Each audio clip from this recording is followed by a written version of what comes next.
From WHQR Public Media, this is the Newsroom. I'm Ben Schachman. Thanks for listening to this special edition for the 2025 Wilmington City Council election. This year, there are 3 open seats on council, and we have 8 candidates, including 6 challengers and 2 incumbents. We also have 3 candidates for mayor, including our incumbent mayor. While the city council race is technically nonpartisan, the local Democratic and Republican parties do play a role in supporting candidates. For city council, we have 3 Republican candidates, 1 unaffiliated candidate, and 4 Democratic candidates. Although the County Democratic Party implemented a straw poll to narrow its support to 3 of those candidates, and 1 of the 2 Democrats running for mayor. And we'll have more information about all of that on the show page. On today's show, we're interviewing Republican incumbent Luke Waddell, who is running for his 2nd term on city council. And we'll ask him a host of questions drawn from listeners and readers and our community agenda program.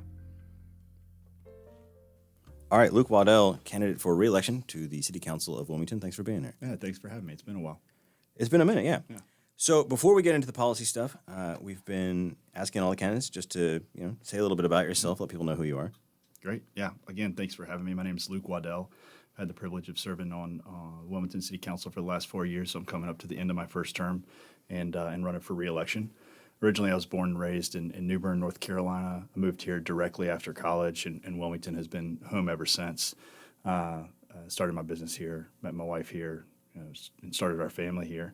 So I'm a husband, a father of 2 young boys, Luke Jr., and most recently, young Sterling, who is 13 weeks old.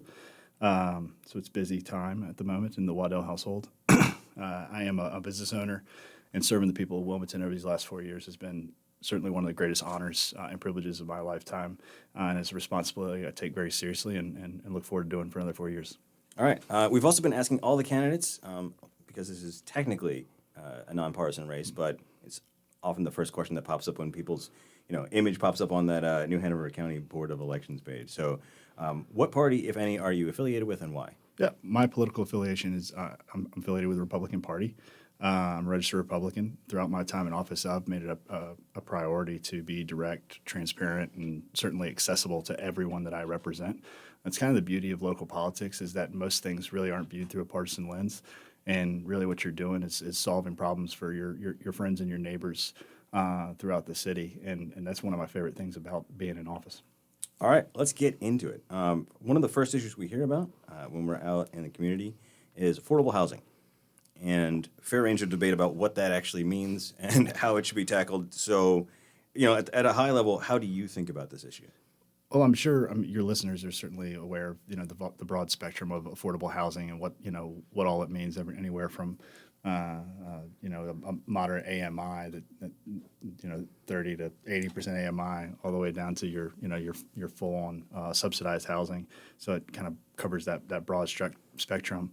Ultimately, it's something that we grapple with here locally. It's something that cities across the nation are grappling with, but the city of Wilmington is only 52 square miles, and it's one of the most desirable places to live in the Southeast and maybe the nation.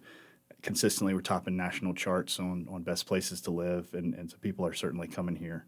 The growth that we've experienced over the last decade has been significant, to say the least, not just in Wilmington, but in the greater Wilmington area. And that kind of demand has severely outpaced supply, which directly relates to the affordability issues that we see today.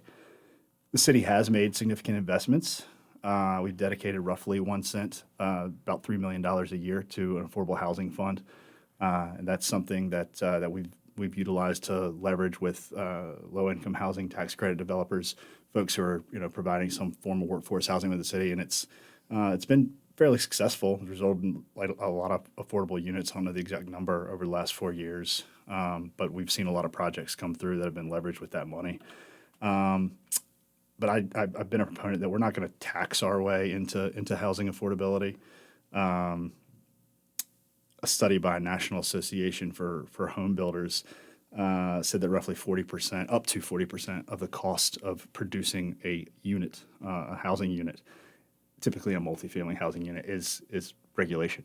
And so that can vary, obviously. I think we're probably more in the 20% for a lot of stuff that we're doing. So I'd like to see the city do a little better job of streamlining our regulatory processes to reduce some of those unnecessary costs and hopefully, pass that on to the consumer. But at the same token, a lot of the most vocal proponents of affordable housing and investing more in affordable housing are equally as vocal about preserving our tree canopy. And so we have to find a way to marry those two things because it's very important, and I'm sure we'll get to that a little bit. There's a saying I like: "Show me the incentive, and I'll show you the outcome." I'm afraid the more I look at it, that a lot of our current tree ordinances actually directly incentivize developers to clear cut and cut down trees, which is a problem. Yeah, I mean, so this is definitely on our list. So let's get into the Sure. the green space and development thing because I think this is all kind of a piece.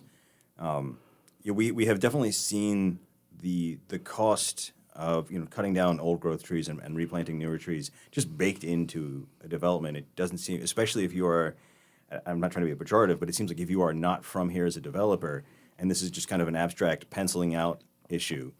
I mean, from a business point of view, it totally makes sense. You're like, it would cost this versus it would cost that. Well, I can break it down for you a little bit because I've tried to do a deep dive over the last year on this. I'm trying to wrap my head around it a little bit better as we move into this because it's one of the top issues, other than affordability. Preserving green space is just probably what I hear anecdotally more than anything. Same for us. I mean, I think people want more places to live. They don't want to live in a concrete, just jungle. Neither do I. Yeah. I mean, what happened on Wrightsville Avenue recently with those oak trees with that big apartment, I mean, that the Galleria should have never happened. I was angry when it did. But in kind of what I'm seeing is that we have basically, if there's a significant tree, like a big old live oak tree, and we have a critical root zone that is basically the drip line of the tree. But then there's this arbitrary number that we put on it at the city, and so you can't go, let's call it 120 feet circle around that tree. If you need a road or any infrastructure to go inside of that 120 foot, which is a big radius, right? Inside of that, you have to pay a mitigation fee as if you killed the tree, even if you saved the tree. What's the incentive there for a developer not to say, all right, well, we need to increase density because we're getting a density bonus anyway if we add some affordability. So we're paying for this tree as if we killed it, even though we're not killing it. So let's cut it down and make our lives easier. There's some things we've got to tighten up in the code specific to that if we truly want to preserve our tree canopy and also continue to provide affordable housing or housing in general. As a for instance, Lumina Station, one of the most beautiful kind of commercial, all the beautiful oak trees that are integrated into that could not be built under today's code. They would have to pay for every single one of those trees as if they killed them. That's a problem. Yeah, I mean, an anecdote from years ago, but I was on the phone with the people involved, was that the developer of the Publix in Ogden was initially thinking about just clear cutting everything, and some local activists took them to look at the Lumina Station. That's that little business park off of Eastwood on the way to Wrightsville Beach, and then took them to the Kmart, the now vacant Kmart, and basically showed them the square foot value, and said Lumina Station double, maybe triple what the Kmart station is, and it's because it's a gorgeous space. But to your point, yeah, now none of that parking lot would be permitted to be put in now. You could put it in, but you'd still have to pay for every single tree. Yeah. I mean, hundreds of thousands of dollars, up to millions of dollars. Yeah. As if you killed those trees, and that even if you're saving them and doing your best to work around them, which I think that's what we should be promoting is thoughtful development that works through our existing tree canopy. Yeah.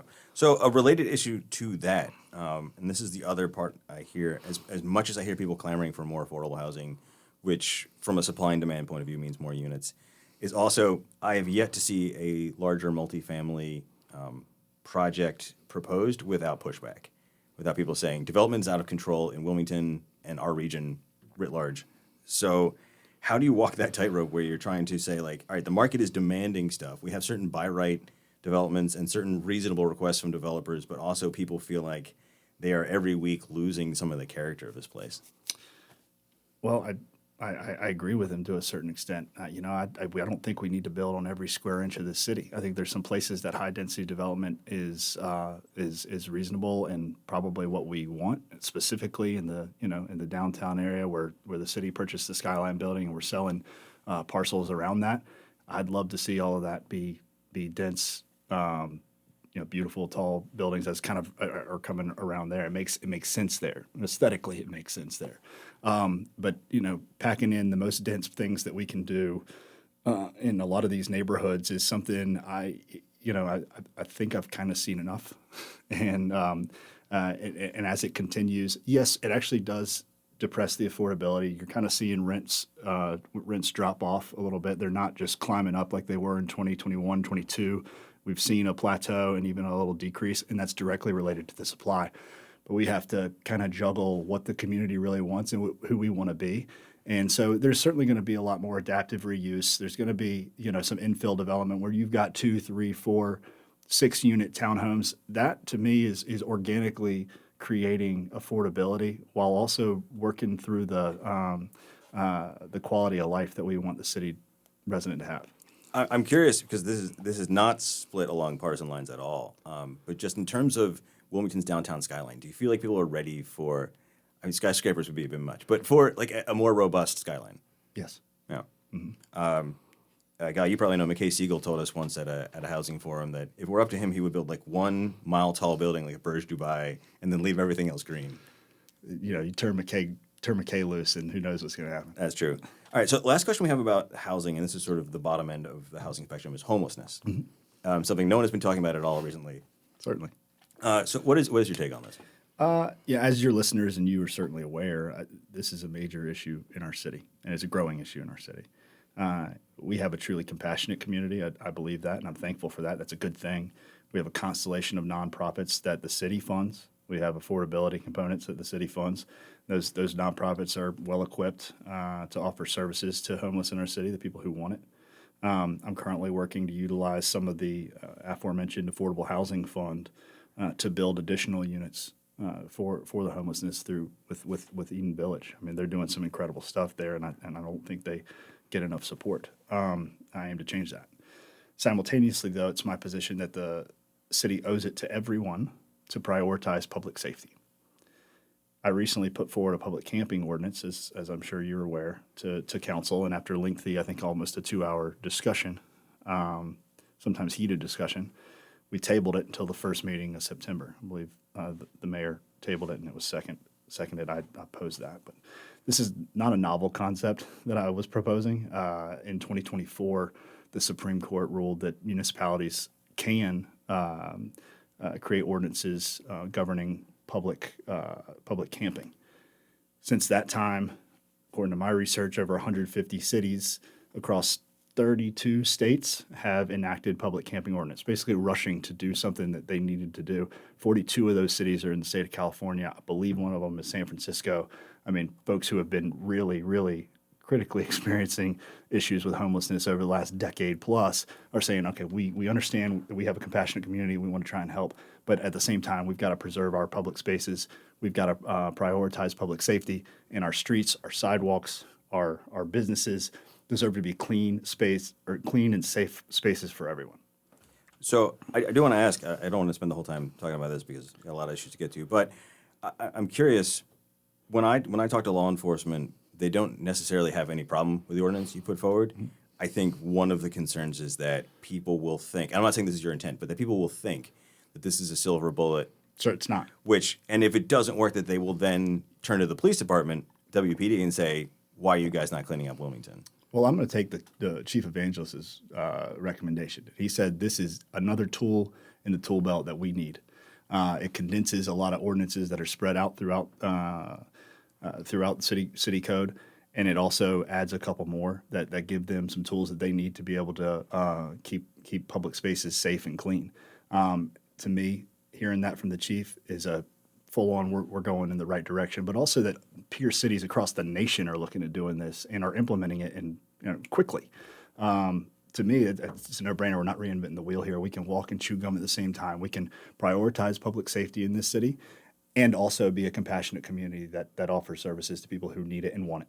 In terms of those services, because I totally agree that's part of the issue. Because if you can, I mean, the ordinance is a class 3 misdemeanor, so you're giving someone a citation. Hopefully they show up at court 4 or 5 months later.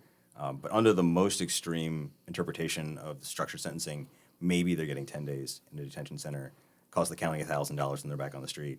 If you can't use that to leverage people into services, maybe when they're a bit recalcitrant, right, about going into a sober shelter or accepting help or whatever that is. I've also heard that there is just a shortage of those services. There's lots of people out there doing the work, but I've heard that we don't have enough beds, we don't have enough social workers. And I know that some people are frustrated because they feel like we have been putting financial resources on the table for 17 years of our 10-year plan to end homelessness. And they made progress, and then Florence was a setback. They made progress with COVID funds, and now we're seeing sort of more setbacks. I mean, do you feel like there's the political will or the public will to keep putting financial resources into this issue? Again, we are. I mean, the city is. We're investing a serious amount of money, taxpayer dollars, into this issue. I don't think it's fair for the citizens of the city of Wilmington or New Hanover County, for that matter, to shoulder the entirety of the burden here. We have counties on either side who are most certainly utilizing our services, and I believe outside of those two counties, I mean, we heard it directly from Chief Evangelist on last Tuesday night. He said that about 50% of the people that he's talked to in the last 30 days that are homeless that the Wilmington Police Department had interactions with, about 50% of them were not from here. I'd never heard that. It's always been anecdotally discussed, but it's been largely dismissed by a lot of people in the community who work in that industry, and it was refreshing to hear, because it's something that I truly believe. And he said, when we asked all of them, hey, why are you here? They said, well, it's because of your services. So, and I think there's some discussion there. We need to make sure that the people that we are taking care of, while we certainly want to be a compassionate community for everyone, the people that we're taking care of and the tax dollars that we represent for the city of Wilmington and certainly New Hanover County as well, are actually helping the people who live here. Yeah, I will say about 2/3 of the people from New Hanover County, with another large chunk from Pender and Brunswick. There is about like 25-ish% where we don't know where these people are from, and I certainly think it's plausible that they're from outside.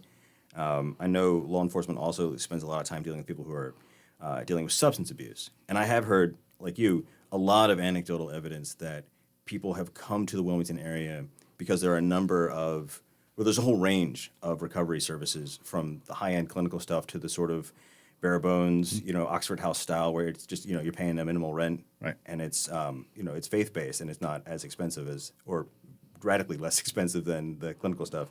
But people deliberately come to Wilmington because it is far away from whatever people, places, and things were, part of their addiction in the first place. So I've definitely heard that. I think there's like this zombie myth that busloads of people are coming here from California. But I take your point. Yeah, and I think people have been bussed here. I mean, I don't know if it's happened in the last 4 years since I've been involved, but I have heard from very credible people that in the past, other municipalities, not in North Carolina that I know about, we're sending their people directly here. I've heard the stories of Myrtle Beach PD sending people here on buses. I've also heard stories of us sending them back. Who knows? Or churches here sending people to family around. Well, there's a term in it's called rapid rehousing, and that's really important. It's something that we should invest a lot in of our resources.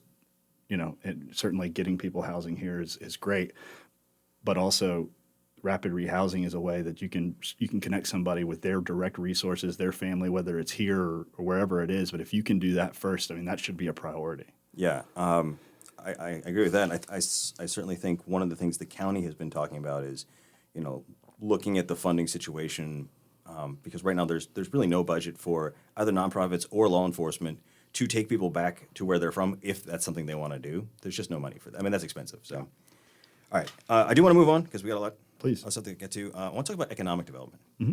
So this could mean a lot of different things, like affordable housing. I think on one end you've got sort of direct incentive type things, like the packages that were put together for PPD or Live Oak or National Gypsum, and then there's sort of the more soft power approach, where it's maybe you take a business, maybe you reach out to a business owner or a business leader and bring them to Wilmington, take them to a concert, take them to the beach, and sort of hope that they will on their own figure, hey, this is a pretty good place to start up a business.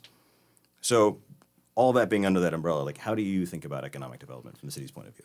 Well, I want us to have a robust economic climate in the city of Wilmington and in the greater Wilmington area. I think that's important for many reasons, and I'm sure we'll talk about all of them.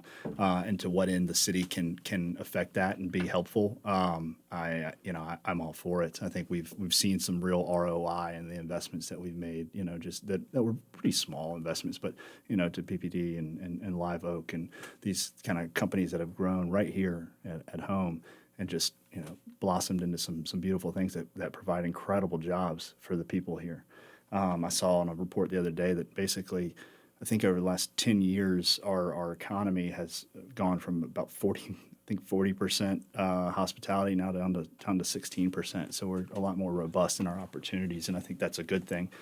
Mostly, I think we can just be a conduit to success for business, make it a nice, easy place to come do business. Obviously, it's a beautiful place if you're looking to, bring your business from elsewhere, and we have seen that. And then we've got wonderful organizations like Wilmington Business Development and Chamber of Commerce who do an incredible job of reaching out to the broader community, the broader business community, and saying, hey, we're open for business. Wilmington's here, and it's a great place to do it. Here's the airport. Here's nonstop flights we have. Here's the beaches. I mean, they do a wonderful job of kind of painting that picture of what a great place we have to live and do business. And I think leaning into the folks that we have here now, who have been very successful and telling those stories is about the best we can do. Do you feel like there's a space for the city to help support like much smaller businesses? I know some municipalities and counties, are kind of like the big whale, the big game hunters, and some people have a philosophy where like they're looking more at mom and pops. I think we can do that by decreasing regulatory burdens on opening businesses. Not necessarily being a seed investor on a small business. I started my business, with nothing, and the biggest elephant in the room when you're starting a business is, am I checking all the boxes from a regulatory standpoint? So if we can kind of lessen that burden for our small businesses, and that's a win in my book. So let me ask you about this. It's a part of economic development because over the last 20 years, I've seen huge changes and improvement in economic strength in Wilmington. It hasn't been equal. There's certainly parts of Wilmington that are much more successful and affluent than other parts. One of the questions we get all the time is, there's clear economic and racial inequality in Wilmington, but does the city have a role in addressing that? And if so, what do you think that role is? I think we certainly have a role in equality. I would say that a rising tide lifts all ships, though it doesn't necessarily disperse everything equally. We should make sure that the city of Wilmington is focused on equality and that we are offering equal representation to our employment, certainly. As far as investing directly, I guess I'm kind of like a little bit confused on the question. Are you asking if the city should be like directly investing in a certain sector? Well, yeah. I mean, let me sharpen that up a little bit. There's been some people who've suggested that the city should, and I think there are some existing programs already, but should continue to invest or invest more in minority-owned businesses, women-owned businesses, whether that's a revolving fund or what. But yeah, I'm talking about direct sort of investments in underrepresented parts of the economy. Yeah, I think that when you're starting a business, it's important that you, just like in life, that you take agency for the situation that you're in and not look to the government as a bit of a crutch with which to lean on. We should make it a good, easy place with decreased, regulatory burden for business as a whole. But I mean, I was a first generation college graduate. Were you? No, second generation. Yeah, so I guess my point is there's all sorts of different things that I've heard that first generation college graduate. I didn't even know that was a thing until I heard it recently. I was like, I'm one of those. I had a lot of opportunities maybe that other folks didn't have. I had two loving parents at home who worked very hard and still married and raised me in a loving household. So, I mean, I had I'm very lucky and blessed in that way. But there's a spectrum of opportunity out there, but we all have to take agency for the situation that we're in, especially if you're starting a business. Once you're starting a business, I think the sooner you realize that I'm on my own and nobody's coming to save me, the more successful you're going to be. All right, fair enough. I want to move on to public safety, something we've talked about before. And the city is going to be announcing a new police chief relatively soon. We're recording this on the 14th, so I think in the next couple of weeks. Hopefully. Yeah.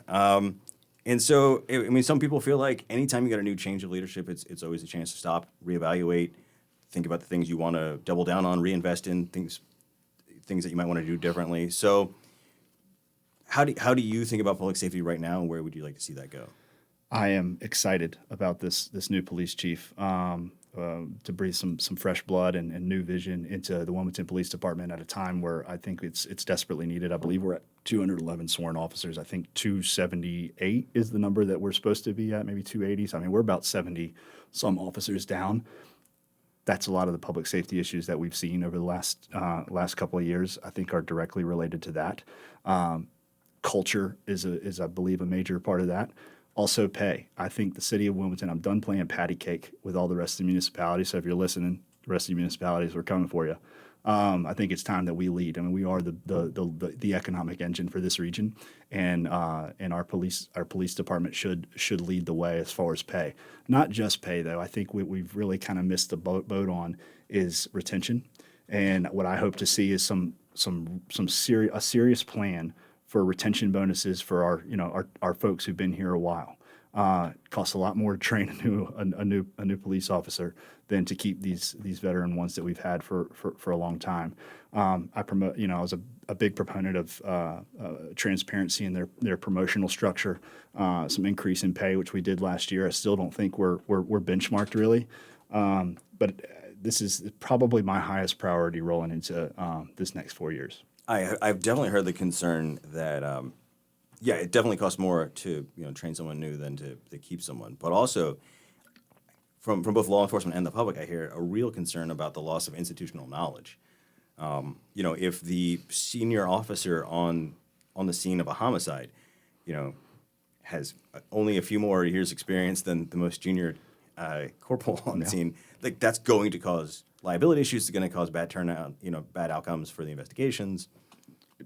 Couldn't agree more. I think we've really got to lean in and invest heavily on this. It's something that I will be beating the drum on. I've been beating the drum. I'm sure you've been following for the last couple of years because these folks are coming to me saying, "Listen, we're sounding the alarm here.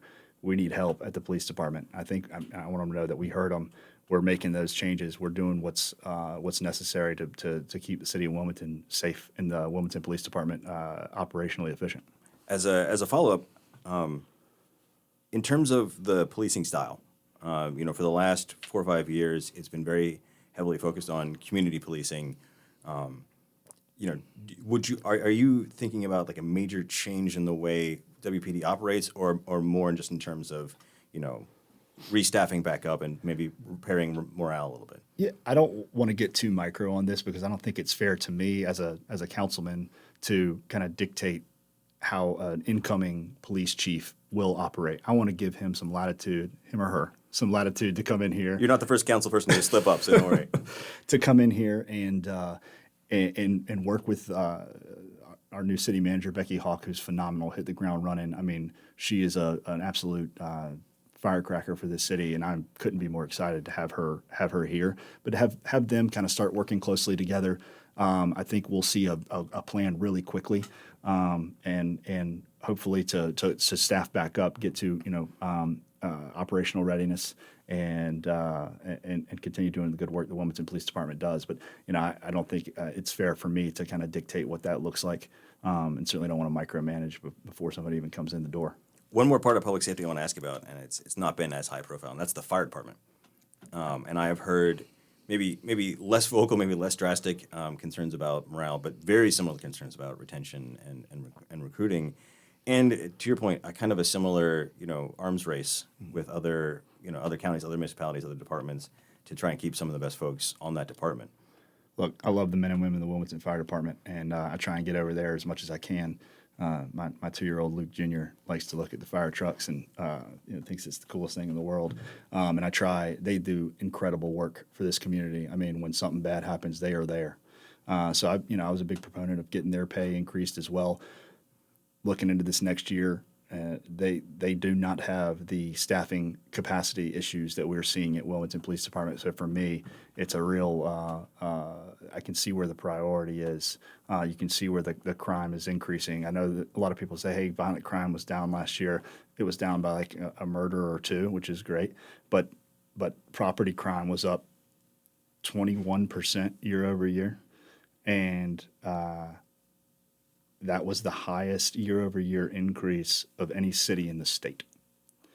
So we got to address this, and this needs to be a priority. It needs to be an all-hands-on-deck initiative. So here's our last policy question, and that's about public transportation, which is in some ways related to housing and a lot of other stuff.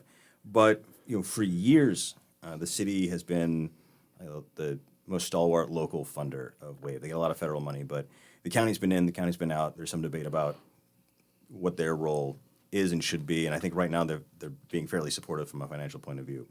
But how do you feel about how WAVE is performing right now, and acknowledging that they have their own board, their own agency? Yeah. Where would you like to see that go? I'm not on that board. I have not been really involved, other than the passing a budget that subsidizes that organization. I think ridership is pretty low. It's really not utilized very, very often.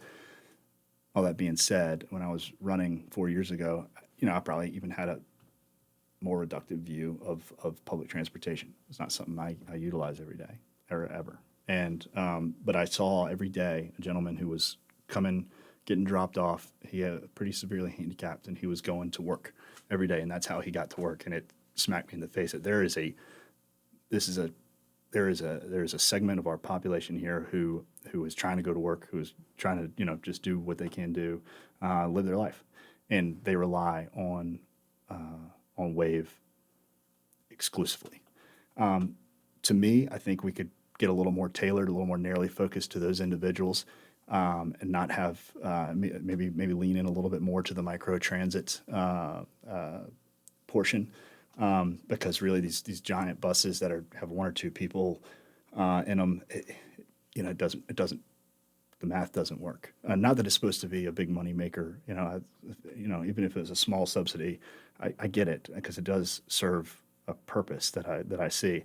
But I'd like to see a little more narrowly focused approach on how we do it. And I think microtransit is likely a good way to do that. All right. Well, those are our policy questions. I want to give you an opportunity. Anything I didn't bring up, anything you want to talk about? Yeah, I always appreciate the time, Ben. Hopefully do it a little more. But I appreciate the listeners taking the time to listen to what we have to say. If you want to know more about me, lukeforwilmington.com, or you can call me. I think I put my phone number out there at 910-599-7081. Always happy to talk to the people that I represent, and certainly look forward to the election in November. Bold putting your personal number out there. I've been doing it for 4 years. I did it when I started as a journalist, and my wife loves it that I've done that. Mine too. All right. Well, Luke Waddell, candidate for re-election to City Council of Wilmington. Thank you very much for your time. Thanks, Ben. Enjoyed it. That was our interview with Republican incumbent Luke Waddell, who's running for re-election to Wilmington's City Council. I'm Ben Schockman. Thanks for listening to this special edition of the Newsroom, and check out our other candidate interviews at WHQR.org or wherever you get the Newsroom as a podcast.